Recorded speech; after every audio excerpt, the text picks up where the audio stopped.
স্ব প্রতিষ্ঠানের মাধ্যমে প্রণয়নের জন্য স্বাস্থ্য বিভাগে চিঠি ইস্যু করে।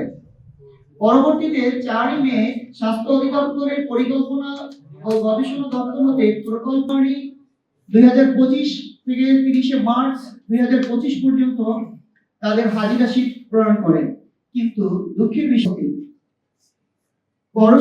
এখানে একটি বিষয় স্পষ্ট যে অর্থ মন্ত্রণালয় এবং যে দুঃসময়ে যে সকল জনগণ এই দেশের প্রয়োজনে কাজ করেছে তাদের নিয়ে এমন প্রহসন করাতে যে অনুলিপি সেগুলো আমাদেরকে দেখিয়ে বলেছিলেন যে আপনাদের নিয়ে আমরা কাজ করতেছি, আপনারা স্ব প্রতিষ্ঠানে কাজ করে যান, অতি দ্রুতই আপনাদের।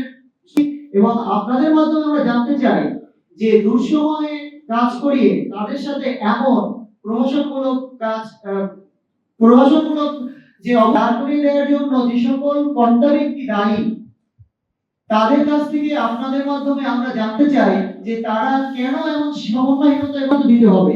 এই জনবল এমন করে ঢুকতে পারে না। এই জনবল দুঃসময়ে কাজ করে যে আজকে সংগ্রাম করে টিকে আছে তাদের নিয়ে এমনটা হচ্ছে, অথচ আমাদেরকে কেন এখন এমন অনিশ্চয়তায় যুক্তি হচ্ছে, কেন আমাদেরকে নিয়ে চুক্তি করার কথা হচ্ছে।